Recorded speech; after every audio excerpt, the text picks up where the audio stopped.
Electoral Commission has announced the suspension of the process of collation of results and declaration of a winner for the Anambra State governorship election until a supplementary election is held in the 326 polling units in Ihiala local government area of the state.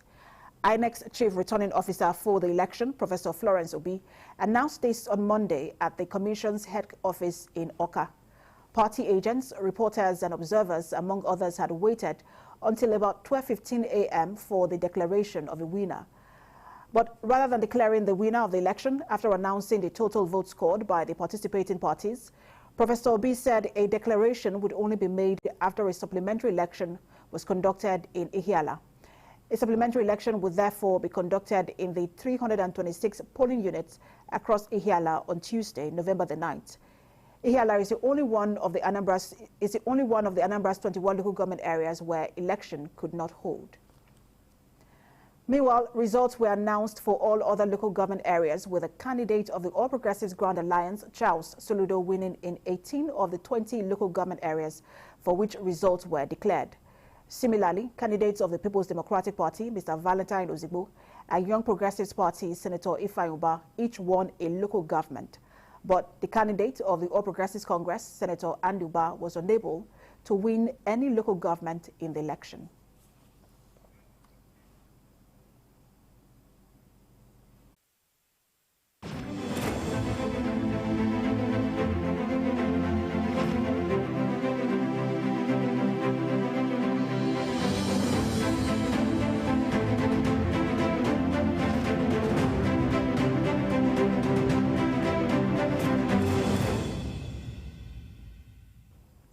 And still with TVC News for the coverage of the supplementary election.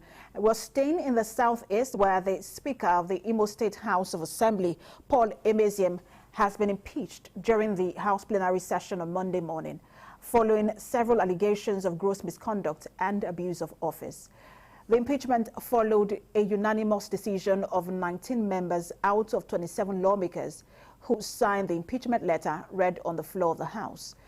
The Speaker accused the former Speaker of gross misconduct and abuse of office. Kennedy B., member representing Obowo State constituency, has been sworn in immediately as the Speaker's impact, forcing many states to abandon capital-intensive projects. The Adamawa government, while battling insurgency and the COVID-19 pandemic, was able to implement many developmental projects as a result of structures put up by the State Board of Internal Revenue. Proposing a 163 billion naira budget for 2022 at the State House of Assembly, Governor Amadou Fintiri said much was achieved in 2020-2021 through internally generated revenue. He stressed that efforts were being intensified to raise revenues accruable to the state, praising the State Internal Revenue Board for reforms which he said yielded encouraging results. The board has successfully implemented the statutory rates of fees and levies applicable by law to livestock revenue collections. The board has also successfully implemented tax programs that lightened hardship on taxpayers and also offered online renewal of vehicle licenses. Governor Amadou Fintiri said his administration will commence rehabilitation of many primary schools across the state. He also said that steps were being taken to provide a conducive learning environment to make children develop interest in education at their formative years and curb the high out-of-school rate among them. In this sector, will also translate to the legislature. The governor added that his administration will place premium on resuscitation of the state fertilizer blending plant and commence production in 2022. The state government promised to complete all ongoing projects before the end of 2021, when the nation will go into electioneering period. And now to security stories. The House of Representatives says it is worried about the low morale among personnel of the Nigerian Army due to their poor living conditions in military barracks across the country. And Chairman of the Committee on Army, Abdulrazak Namdas, stated this at a budget defense interface with the Chief of Army Staff, Farouk Yahaya. And National Assembly correspondent Joke Adisa reports. Days after he raised concerns about the danger in underfunding the Nigerian Army, the Chief of Army Staff is before the House Committee on Army to defend next year's budget proposal. The Army Chief pegged the performance of the Nigerian Army budget for personnel, overhead and capital costs as at 31st October 2021 at 78%, 73% and 100%. He again underscored his request for a review of the subsisting envelope budget system, which over the years has been a major challenge in adequately funding the Nigerian Army. He says the 579 billion naira proposed for the military formation for 2022 is rather inadequate. Sir, the last 2 years has indeed been challenging, especially due to coronavirus, COVID-19 for short, which affected the global socio-economic activities, including that of our dear nation, Nigeria. The attendant negative consequences hindered our economy and seems to allow insecurity to fester, as observed in the north central, northwest, southeast, and southwest. The situation compelled the National Assembly to consider Supplementary Budget 2021 to stem the tide. So the supplementary budget have been partly funded and some critical hardware have been ordered and are being expected soonest in the country. Committee Chairman Abdulrazak Namdas echoes the fears of the Army Chief as he admits a lot needs to be done to urgently address the problem.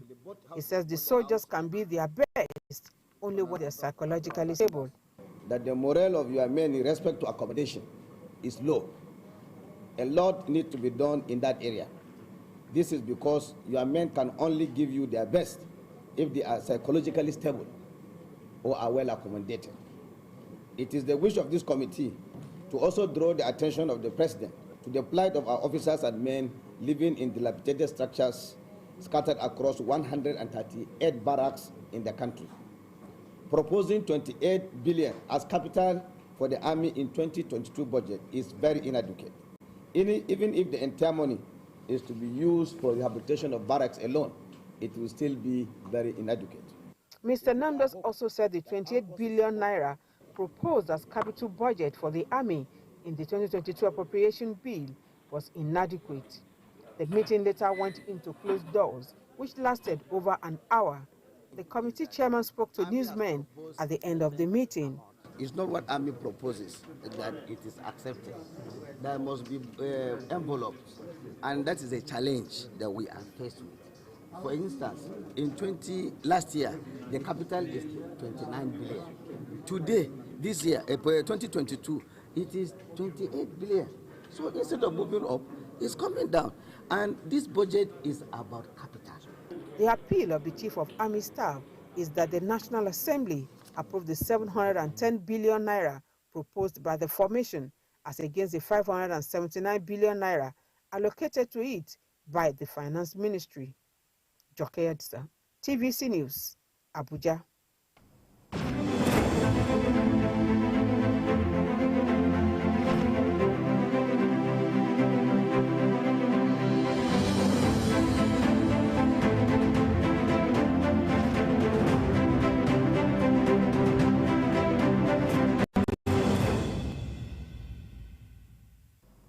We're turning our attention once again to the Anambra governorship election, and we are bringing in Dr. Uchenna Ayawu, a public affairs analyst, to discuss some of the issues arising from that election. Good to have you join us, Dr. Ayawu.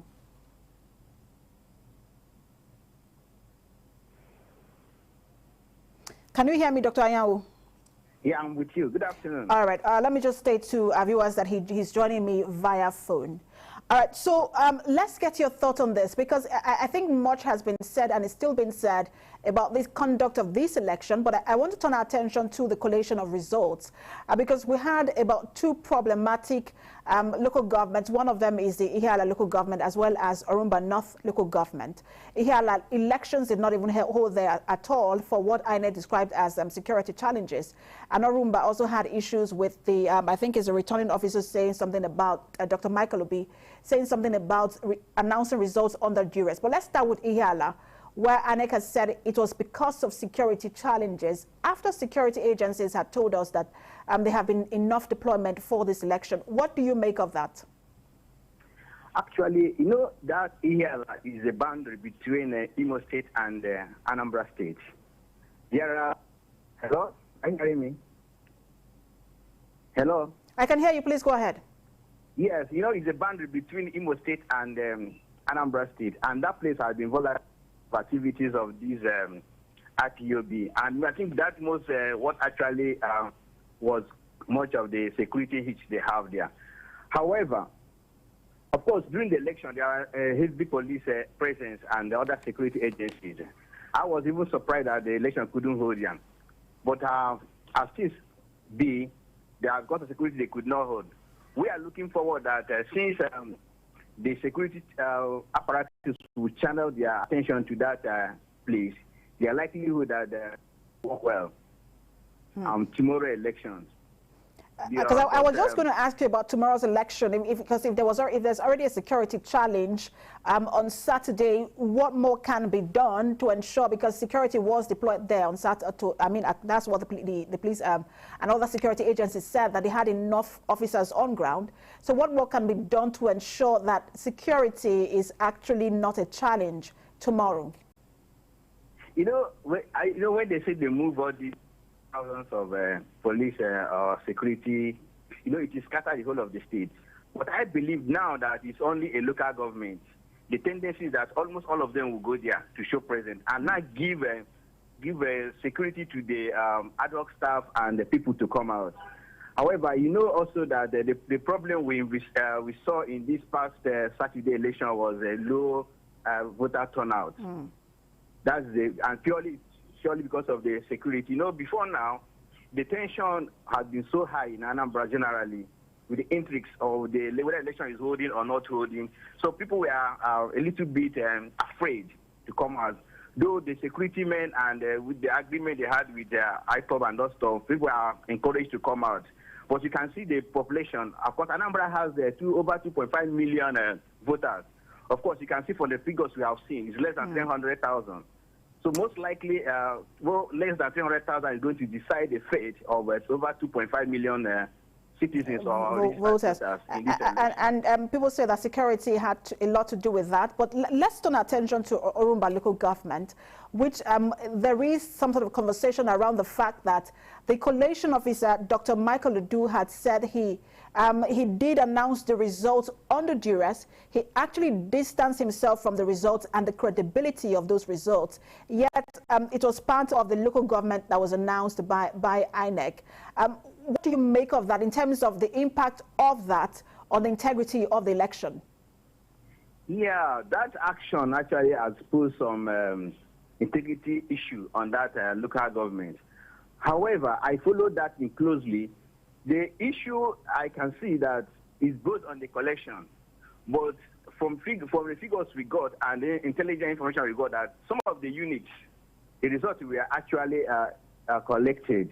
But maybe in the process, with some issues, there are much allegations, intrigues that, you know, election is a matter of power. There are issues that things people were involved in a bid to get power. However, from what INEC said, they have looked into that the information or the issues raised is not enough to cancel outrightly the total local government. However, if you watch closely, you find that there are some units in that local government that there is. Thank you so much. You're welcome. Let's take a break now. When the news returns, we'll have more stories. Stay with us.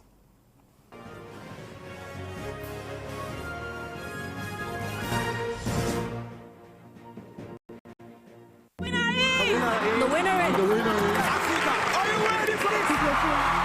Wake up, Motherland, to electrifying performances at the 2021 All-African Music Awards. Afrima, from November 19th to the 21st, 2021 at Eco Hotels, Lagos, Nigeria. Featuring African Music Business Summit, a platform for business networking and interaction among music professionals. Join Afrima Music Fest, an evening of non-stop music concert with live broadcasts and performances from African music superstars. Date is Friday, November 19th from 6 p.m. Sunday, November 21st comes with all the glitz and glam from Africa's music superstars, celebrities and international personalities at Afrima Awards Ceremony. Red carpets 4:30 p.m, awards 7:30 p.m. All at the Hotels and Suites, Victoria Island, Lagos, Nigeria. For tickets and seat reservation, visit www.afrima.org. Brought Brought to you by GoBet247.com. Now the deal ahead. Address home, Afrima. Still we sing.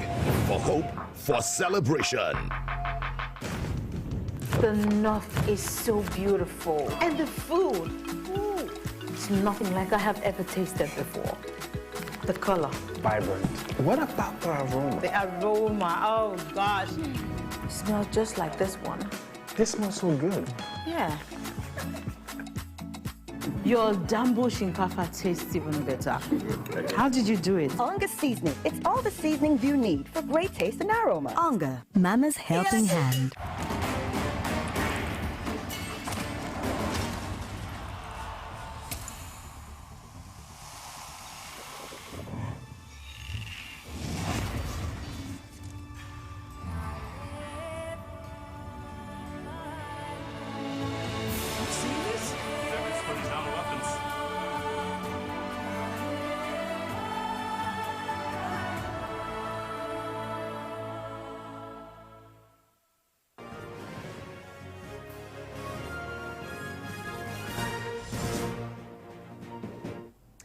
Thanks for staying with us. Let's remind you of our top stories this hour. We told you that INEC has suspended collation of results for Anambra governorship election. Supplementary election will now hold on Tuesday in Ihiala local government area. We also told you that lawmakers in Imo State House of Assembly have impeached Speaker on allegations of gross misconduct, forgery, and abuse of office. And still to come on the foreign scene, Sierra Leone declares 3 days of national mourning after fuel tanker explosion which killed more than 100 people.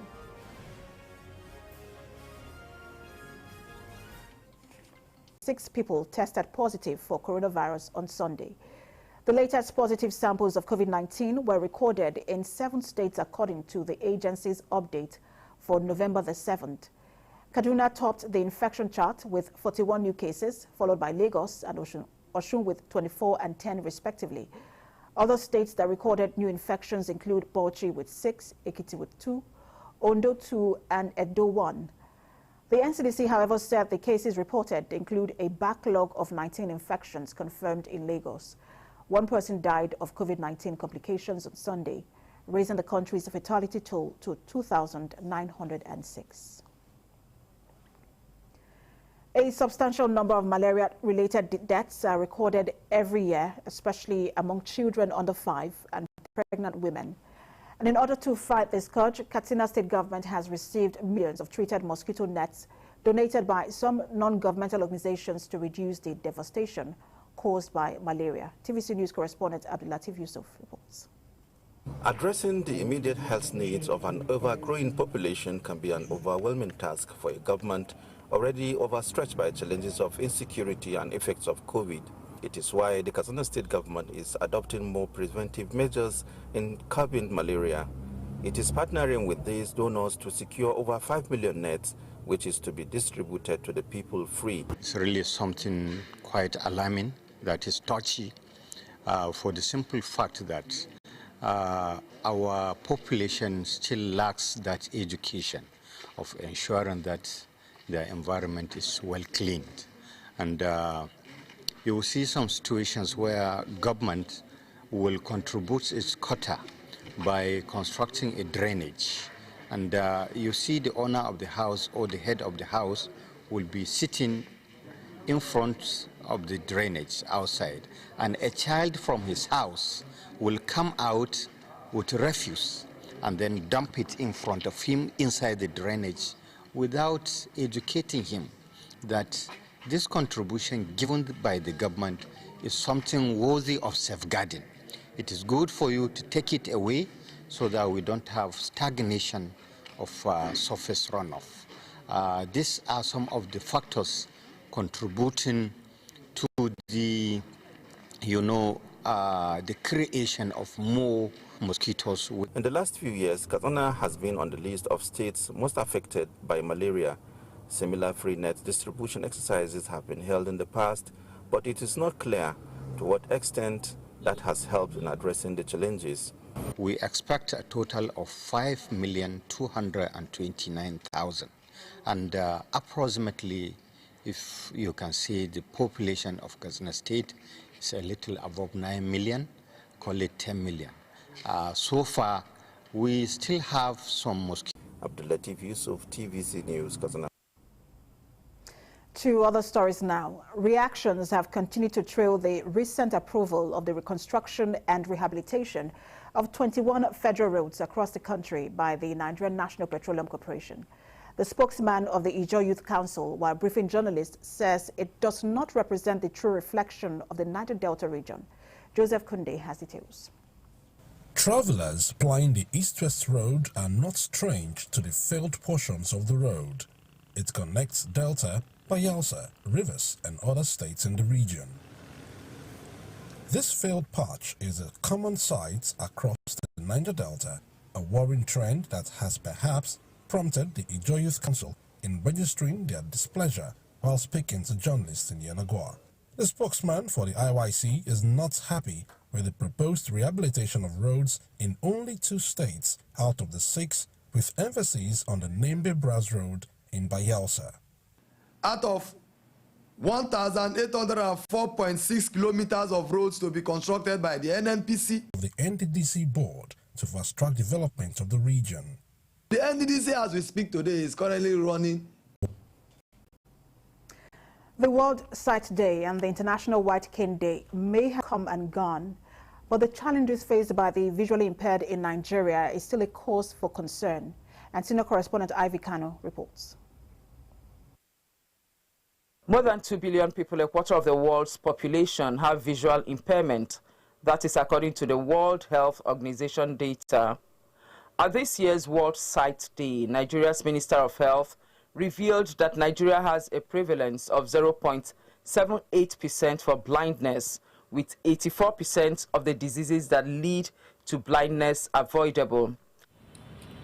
Oftentimes, programs are organized in Lagos to help them cope psychologically and mentally. You Can Be Their Eyes quiz is one of such programs.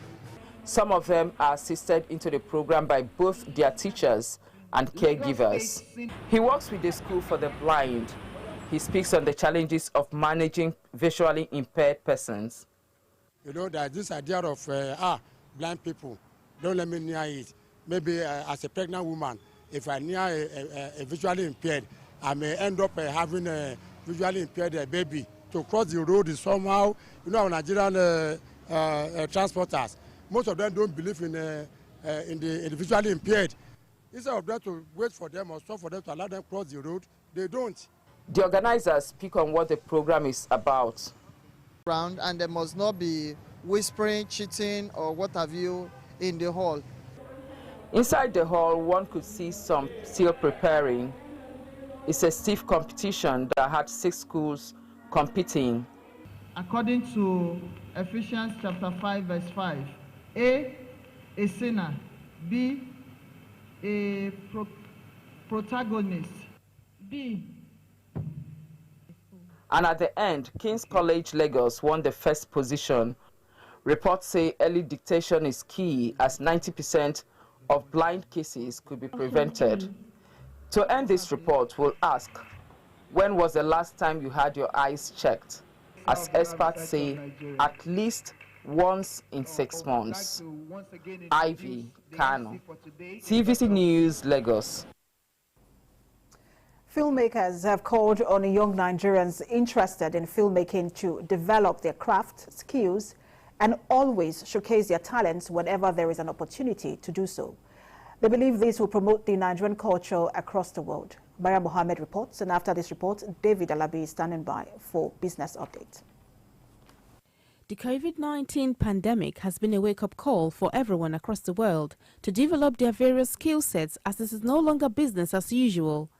In Nigeria, more young people are venturing into self-employment in various sectors like filmmaking, music, fashion, and many more. Nigerian filmmakers have decided to promote films made by young people who have drifted into filmmaking as a passion and career. And to encourage them to do more, some of the upcoming were given awards for the movies they made. Winner, Soldier. At At this film festival, young filmmakers were encouraged to brace up and not be discouraged by the challenges they face while making a movie, as the reward is worth it. We had 104 films at the festival this year. Of those numbers, about 60% were young people. Some of the films were even shot on phone, and you will not know they were on phones, because the guys were able to take the films on their laptops and do grading and all that, and the picture quality came very well. So for me, when you have to funding is not even a major problem for anybody that wants to go into any venture. The first thing you need is passion. It's an opportunity for them, almost free of charge anyway, although they had to register online also to be part of it because of some of the protocols involved. And it gives them an opportunity to hone their skills and then learn better ways of filmmaking and the business of filmmaking. So, I mean, it's a perfect platform that we support. Again, on the other side of it, the movie industry sort of gained because people were at home, they had no place to go, so they were just forced to sit down and watch movies. And so most of those will be sought after globally. Maria Mohammed, TVC News, Abuja.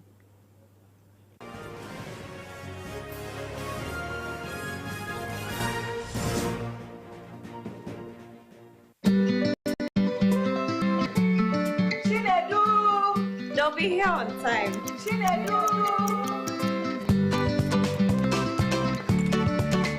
Right on time. Your loved ones will rush home for tasty meals prepared with Sonia tomato mix.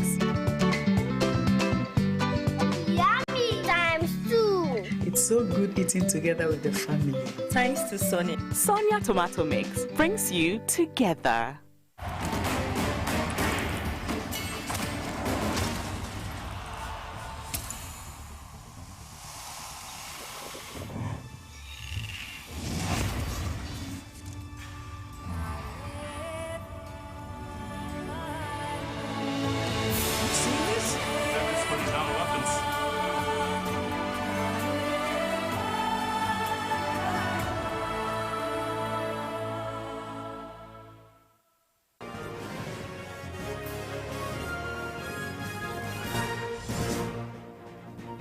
Hello and welcome to our Monday Business News Report on TVC News at 1.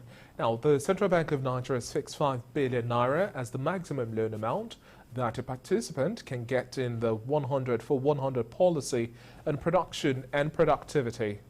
The CBN disclosed this in its guidelines for the implementation of the initiative. According to the bank, quarterly, starting from the 1st of this month, the initiative shall select 100 private sector companies with projects that have potential to significantly increase the domestic production and productivity, reduce imports, increase non-oil exports, and overall improvement in the foreign exchange generating capacity of the Nigerian economy. It also adds that the initiative, which shall also be bank-led, will be rolled over every 100 days with a new set of companies selected for financing on the initiative. Now, the Apex Bank says the interest rate under the intervention would also be at not more than 5% per annum, all inclusive up to February 28, 2022, adding that interest on the facility would revert to 9% per annum effective the 1st of March come next year. And now in the deposit money bank sector and insurance companies as well, they expected to rake in the sum of 22.6 billion naira in bank charges and insurance premiums from ministries, departments and agencies of the federal government come next year. This was according to analysis of data contained in the 2022 budget proposal of the ministries, department and agencies submitted to the National Assembly for approval. Now, the amount may either be higher than the 22.6 billion naira, as some government agencies did not include their allocations for bank levies and insurance premiums. A breakdown of the figure shows that 22.6 billion naira comprised 17.3 billion naira projected for the payment of insurance premiums and 5.3 billion naira for bank charges. The bank charges include fees applicable to bank accounts, including account maintenance fees and electronic transfer charges. In other reports now, data from the central bank's money and credit statistics shows that Nigeria's credit to the private sector has hit another all-time high of 33.8 trillion naira as of September this year. The country's private sector has witnessed a rise in borrowing in recent years due to a combination of central bank monetary policies, innovation in technology and credit profiling, as well as a surge in fintech companies participating in the lending sector. Now, this increase is also showing a 1.2 trillion naira increase from the 32.6 trillion naira recorded in the month of August this year. Now, the private sector has also recorded a net increase of 3.69 trillion naira in net borrowings over the last 5 years. Credit to the private sector has also risen by over 100%, growing from 18.7 trillion naira in December 2015 and nearly doubling to 32.6 trillion naira this year. We now move over to the maritime sector. Now, the Nigerian Ports Authority says the Lekki and Tinkan Island ports are operating far beyond their installed capacities. The acting managing director, Mohammed Bello Koko, revealed this in a recent interview with newsmen. It says that this means if the ports are built to handle 500,000 20-foot equivalent units, for instance, probably they are now handling well over 700,000 20-foot equivalent units, citing issues related to congestion and infrastructure. He further adds that there is no space to expand the ports and that what needs to be done is to improve on the activities in the ports in terms of efficiency. And now shifting focus to the international front, Asian share markets are mixed today as risk assets found support from the upbeat year's October payrolls report, but face another test later in the week after a reading on US inflation that could spook the rate horses. Now, moves were modest, with MSCI's Products Index of Asia-Pacific shares outside Japan off 0.2%. Japan's Nikkei lost early gains to dip 0.1%, short of a recent 5-week peak. And Chinese blue chips did hit either side of flat, stock in a range that has held for almost 4 months. Nasdaq futures were also off 0.4% after 10 straight sessions of gains, which left the index looking overextended. S&P 500 futures also dipped 0.2% at 20th, while Ether, which underpins the Ethereum network, sat at a record top of $4,768.07. Ether is up around 59% since the start of October, and Bitcoin about 51%, as investors have also chaired last month's launch of a US future-based Bitcoin exchange-traded fund and sought exposure to an asset class sometimes regarded as inflation hedge. And looking at the situation around the COP26, a week into the United Nations high-profile climate conference in Glasgow, executives and financial analysts say they are optimistic the talks will lead to changes needed for business to play a bigger role in tackling climate change. The business observers point to several steps by world leaders they say could boost sustainable business and also invest in efforts to mobilize the vast sums of money needed to wean the world off fossil fuel. These include a pledge by financial firms with a combined $130 trillion in assets to focus on climate change, the $1 trillion on completion of the sale, and an additional $100 million 6 months after that. There is a potential for up to $150 million in a price-linked earnout payable by the year 2024.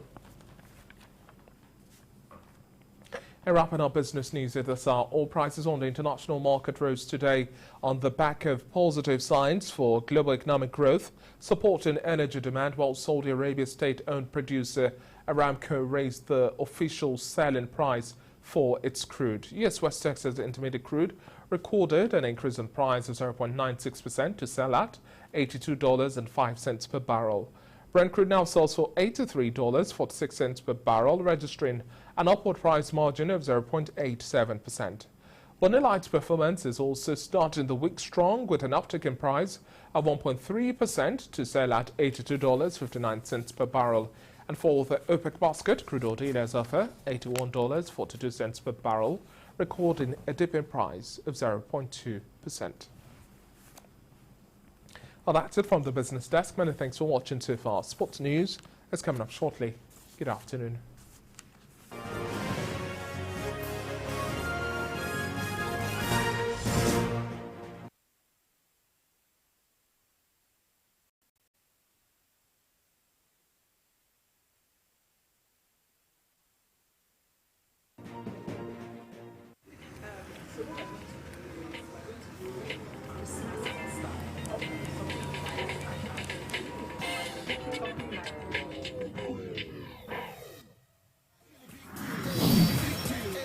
that's not a big deal. This is a big deal. Get the year's biggest deals at the Jumia Black Friday sale. Jumia. Every day is Black Friday. No leakage. Yes, moped. No leakage. No leakage. No leakage. We need a big change in our lives. Moped Ultra Soft is super absorbent and offers up to 100% leak protection. Your skin will love it. Live your life. Moped comfort and protection are always with you. The winner is. Wake up, Motherland, to electrifying performances at the 2021 All-African Music Awards. Afrima, from November 19th to the 21st, 2021 at Eco Hotels, Lagos, Nigeria. Featuring African Music Business Summit, a platform for business networking and interaction among music professionals. Join Afrima Music Fest, an evening of non-stop music concert with live broadcasts and performances from African music superstars. Date is Friday, November 19th from 6 p.m. Sunday, November 21st comes with all the glitz and glam from Africa's music superstars, celebrities and international personalities at Afrima Awards ceremony. Red carpets 4:30 p.m. Awards 7:30 p.m. All at the Hotels and Suites, Victoria Island, Lagos, Nigeria. For tickets and seat reservation, visit www.afrima.org. Brought to you by GoBed247.com. Navadine ahead. Address home. Afrima. Still we sing. For hope, for celebration.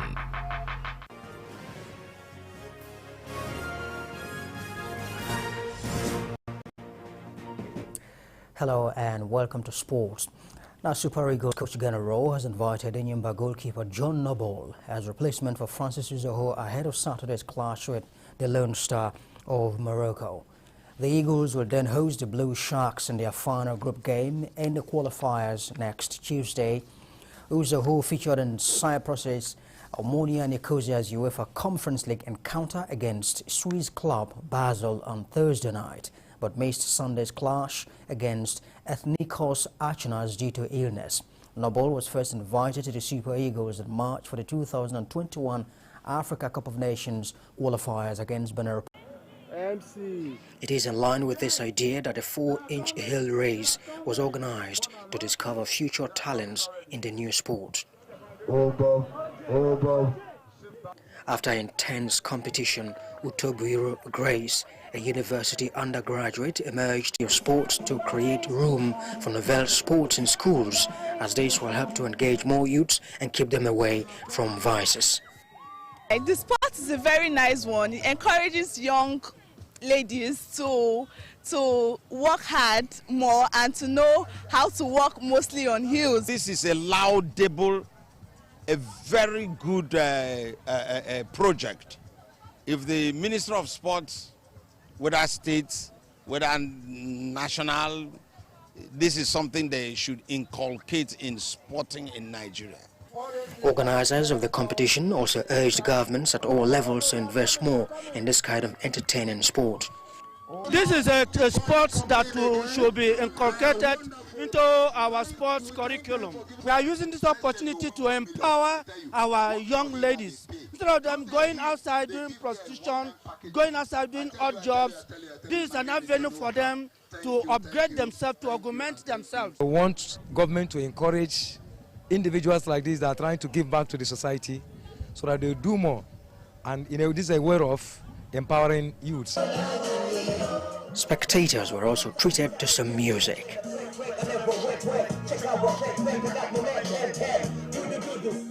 It is believed that popularizing the sport will help to keep young girls off the streets.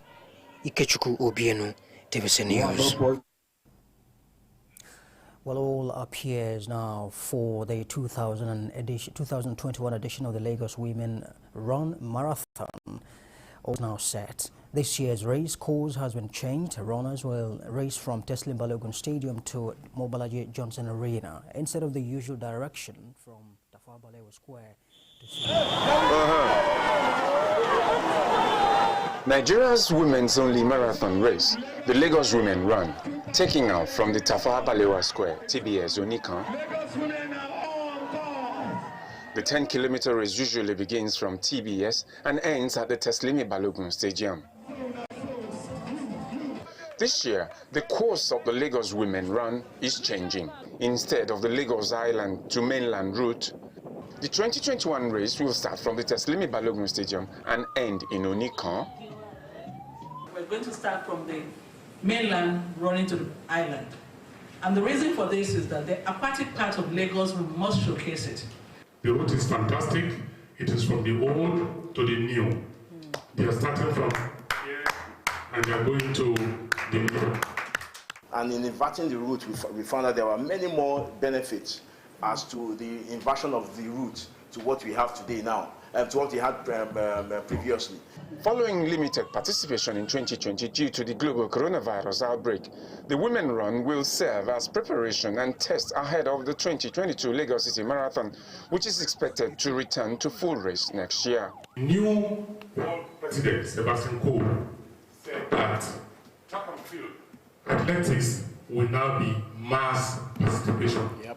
When we now go the other route, we can see that we begin to enjoy those things. So it's a pleasure and an honor that Lagos Women Run will be able to showcase Lagos in a different light. Apart from the elite category, there's an open category where people are encouraged to come in and run for different causes. People run for putting an end to slavery, run against cancer, they run against domestic violence, and so on and so on. With some top women achievers expected at this year's run, organizers are hoping to use the 2021 edition of the short marathon to empower women through photography. For obvious reasons, last year, COVID reasons, we couldn't have the kind of race that we will have this year and even bigger. The First Lady has been there from the time there was, the government was sworn in. The first time we were all surprised. We thought she was going to just walk a part of the race, and then next thing she did the whole thing. Everybody was panting after her. We have some reputable people in the society that have shown interest for this race, and some of them are EDs and MDs of different organizations, women. They feel this race is one of those things they want to identify with. Last year, the winner of the Lagos Women Run went home with a cash prize of 1 million naira. A new champion is expected to emerge this year. Solomon Ajizogu, TVC News, Lagos. For our sports this hour.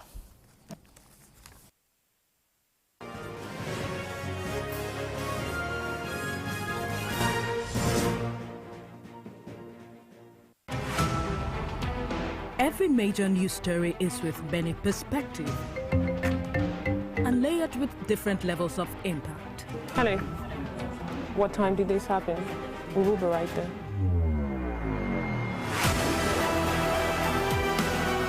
At TVC News, we follow the big and major news, gathering the facts, witnessing the outcome. I am here live at the aftermath of the approval of the new national minimum wage. But the complete story. TVC News, first with breaking news.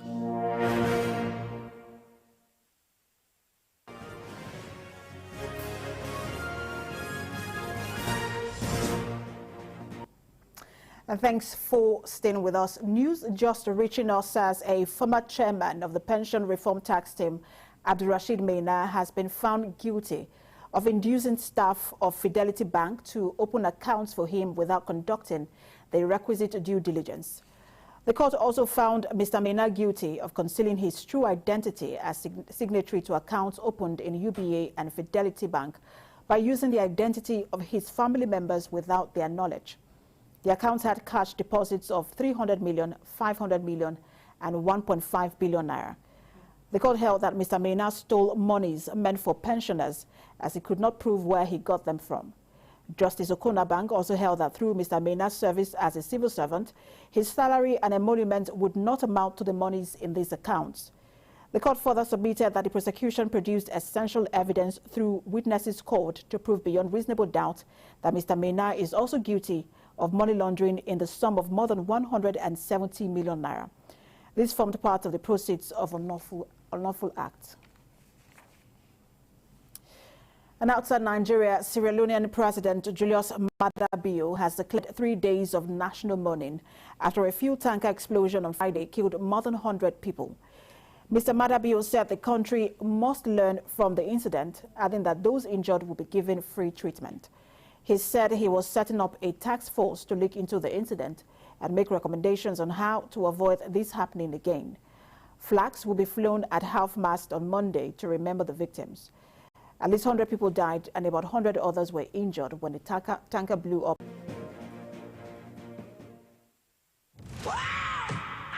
This festive,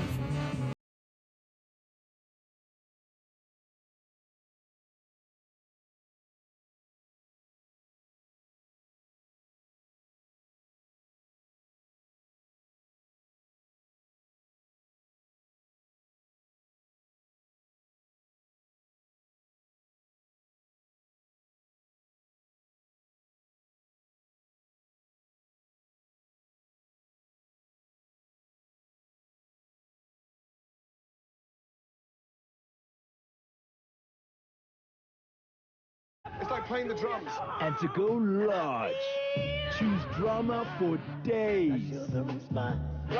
Love.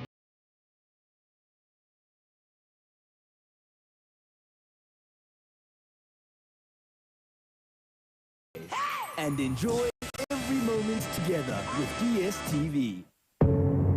Doubt and fear doesn't occur at the canvas, it shows in the canvas. It shows the combination of raw earthen material slabbed, stroked and molded at a pace provided by the doubt and fear. Every move way in the struggle of one to the other, merging the past to the present, brushstrokes of colors seen but not known. For when the wailing stops, the pieces settle down in abject beauty erected for a century of a century. Speaking, advocating, protesting as the arts are meant to be.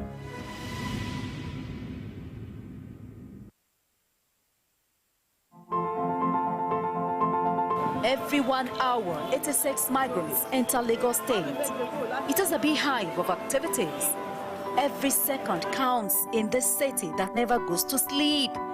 There is always something to talk about. We go the extra mile to tell the story of Africa's 5th largest economy. We track happenings on land, on waterways, and in the air. We go against all odds to ensure that you are heard. 25% of the entire spread of Lagos is covered with water. I'm Adedoja Salamageni. I live in Lagos.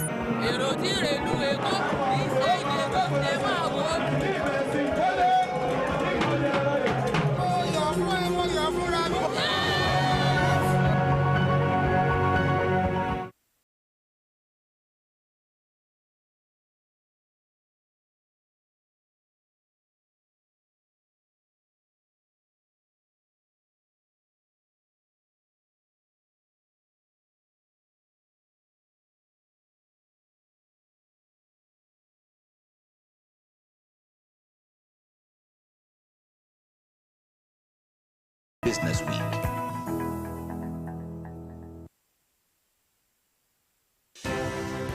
At TVC News, wherever the big news stories happening, we're geared up to break it.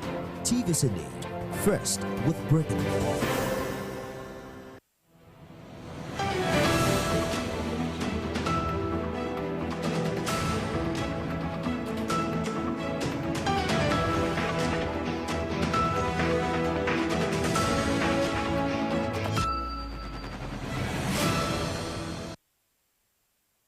Hello, welcome to the Monday edition of Business Nigeria. Here are the top stories for today. Central Bank of Nigeria rolls out guidelines for the 100 for 100 policy implementation as the private sector borrowing also hits an all-time record high of 3.8 trillion naira. And on the international front, Asian stocks go guarded ahead of U.S. inflation test. Now, on the interview part of the show today, we have very big conversations. We'll be analysing the cash evacuation process as the Bank of England issues deadline for 20 and 50 pound sterling notes, And for the second part of the show, we'll also be looking at conversations around Nigeria's external reserves, which is experiencing some rebound as it hits $5 billion extra in the month of October, and looking at its impact on the Nigerian economy. Welcome to the show. Let's now bring you up to speed with some of the stories making the headlines this afternoon. Now, the Central Bank of Nigeria has fixed 5 billion naira as the maximum loan amount that a participant can get in the 100 for 100 policy on production and productivity. The CBN disclosed this in its guidelines for the implementation of the initiative.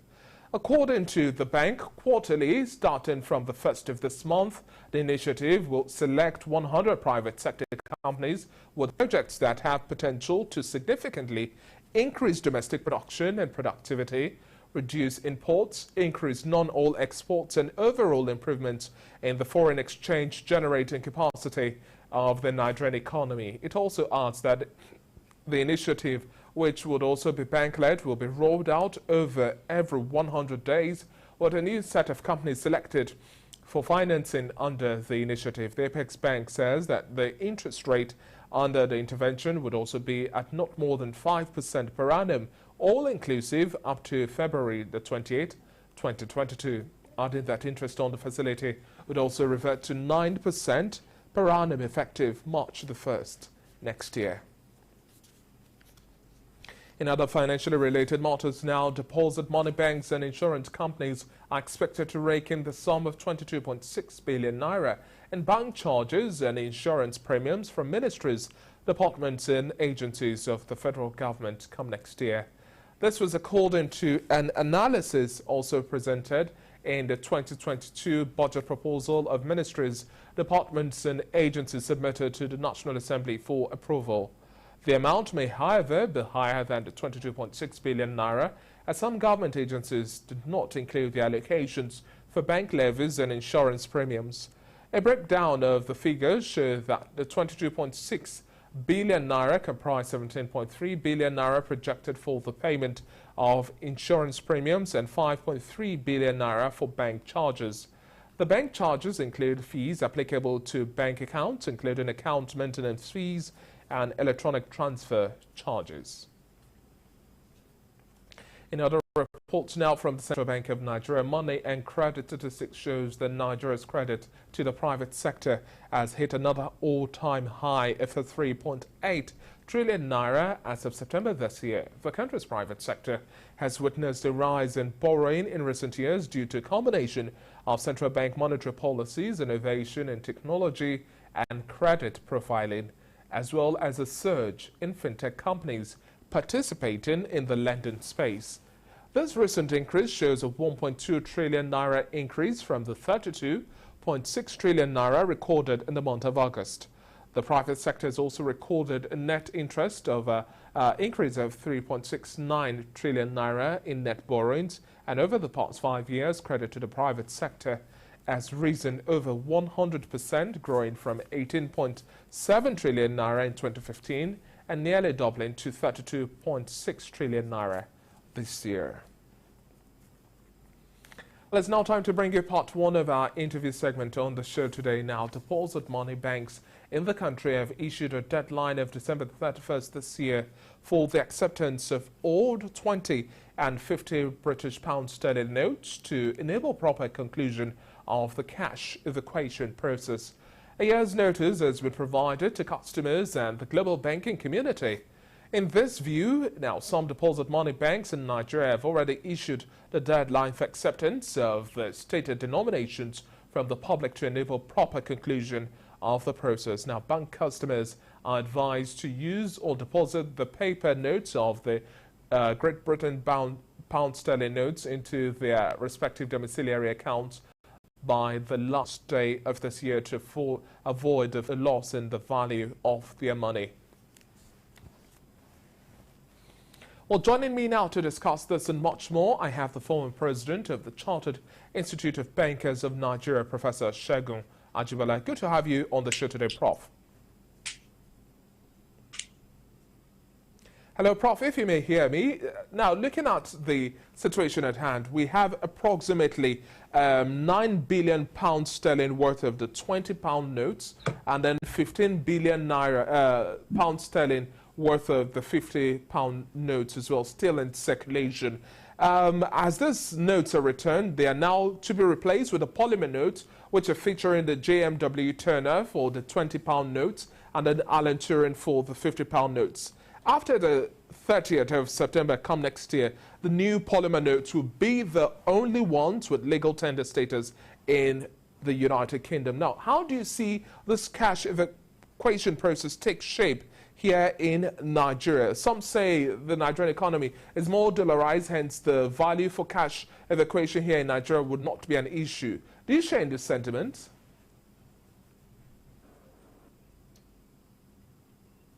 Hello, Professor Ajibala, can you hear me? Yeah, I'm just hearing. I didn't hear before. Yes. Good afternoon, Mr. Moderator. Thank you very much for joining us on the show today. That pound sterling is a vehicle currency, is a convertible currency, and don't forget our origin as a country, as Nigeria. At a time, until the early 70s, we were on pounds as our currency, as our legal tender in Nigeria.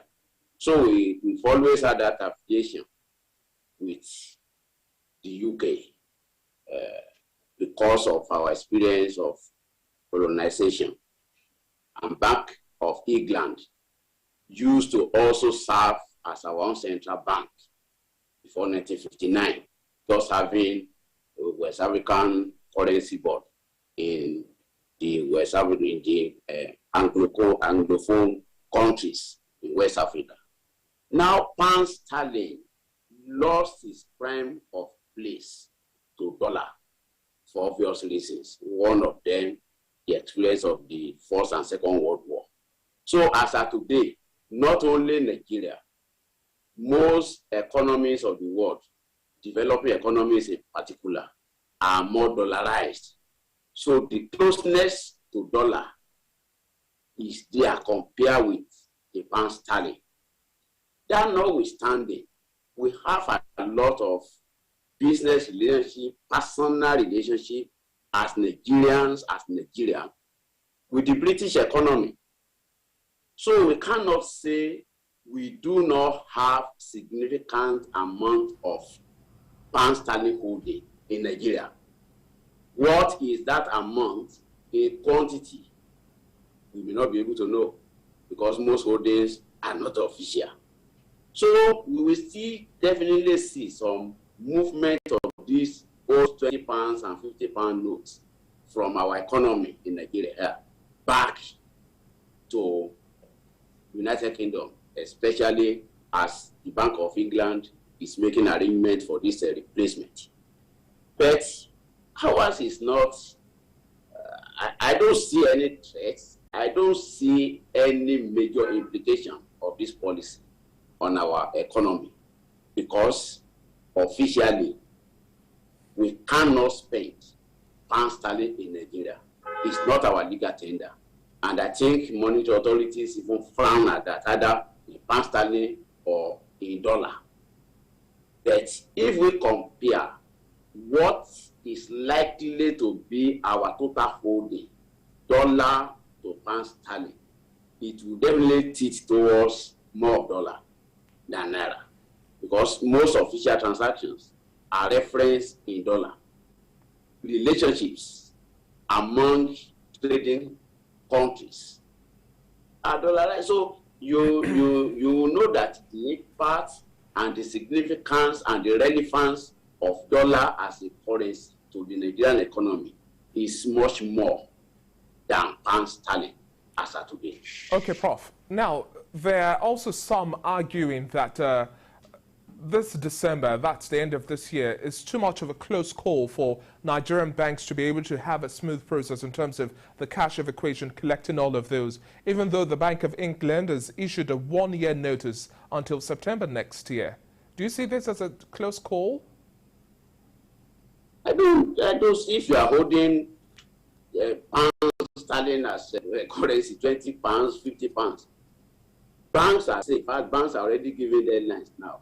Some are saying before 31st, by 30th November, deposit all your holdings, currency holdings with us. Some are saying 31st December. I don't see any big deal in that, unless we have cases where some cannot come out to say, I have this much. And the question arises, with all the money laundering, anti-money laundering laws, with all the activities of the security operatives, the anti-corruption agencies, that the question may come, how did you come about this? That may be the only fear for some people or for some organizations. Otherwise, what does it take to move your currency holding wherever you keep it, in your fort, in the office, in the cabinet, and so on, so your bank next door, and say, here I'm depositing it. But what we have not been told, or maybe what I have not heard clearly, is if, for example, I deposit my 20 pounds, 50 pounds currency notes, am I getting replacement? When will that replacement come? Or am I just being dispossessed of it? And it will lie in my domiciliary account. I cannot access the currency notes as currency notes until when? Those are the issues. Because if some have substantial holding, that is also part of their liquidity for running their businesses and so on, and they deposit with their banks. Can they have access to it in currency notes? And when will that happen?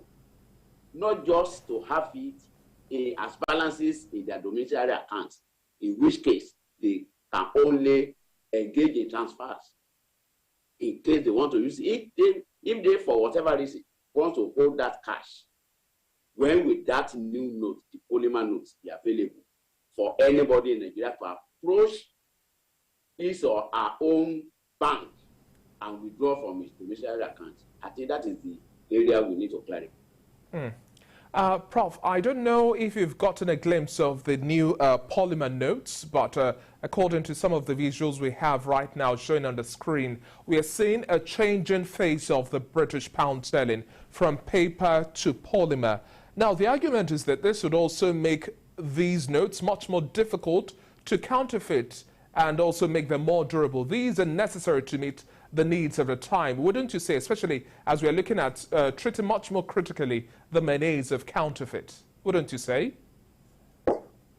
Well, every authority tries to protect the quality of its currency because that carries the sovereignty of each nation. Now, movement, don't forget, every authority too manages cost of printing. Every authority defends the quality of that currency note. Polymer, I don't know, but because before, even here, we try polymer. What's our experience? Within a space of years, the currency notes faded. I am of the impression that the quality of the polymer, that we carry the 20 pounds, 50 pounds notes, would not be questionable. So let's wait and see. They have said it will come out more durable, better quality. So let's wait and see on that. Then the issue of the security features in those notes, again, we wait and see. You should be reminded that fraudsters, they are always smarter than regulators and operators. So as we are now talking about better quality polymer notes, fraudsters will be somewhere trying their games to see how they can beat the operators and the regulators to it. But I do believe that Bank of England will do everything possible to protect the quality and also safeguard those currency notes from the hanky-panky of fraudsters. Prof, I also like the fact that you contextualize this transition from paper to polymer to the Nigerian economy. But do you now see, for example, what sort of change in phase do you likely see we'll see for the Naira? Once again, because we've had the adoption of the polymer notes for the smaller denominations. The CBN earlier in 2013 had to put a stop, saying it was ready to stop printing the small denominations in polymer. But what future do you see for the Nigerian notes, especially looking at the 200, 500 and 1,000 Naira notes and the maintenance we've had for it? You look at some notes, the 100 Naira, 200, 500, 1,000 Naira notes, and they're in a very poor state. What sort of change in phase do you see with our currency? The Central Bank of Nigeria has been struggling, if I can use that word, to also protect the quality of our currency notes and, of course, the security futures. But I am not too sure we have done that successfully. First, I know we are likely to talk about this later. Central Bank came out a few days back to tell us about the successes already recorded in reducing cost of printing of currency notes in the country. That's good. But then, we all know that as of today, we still have challenges with the quality of our currency notes. Even within West African countries, those that where I have been to, when you compare the quality of their currency notes with ours, we have a lot of efforts to put into that particular exercise of currency note printing. We also see large-scale abuse of our currency notes, the type I don't think I've ever seen in any other country. Talk less of Britain, talk less of America or any other countries with the hard currency notes. You see our own currency notes joined together with sellotape paper, whether paper sellotape, whether with gum and so on. Some defacing it one way or the other, some abusing it at parties and so on and so forth. You will, if you have come across some quantity, because as a banker, I've had to receive into forts before. We've had to collect currency notes. I mean, dollar, pound, sterling,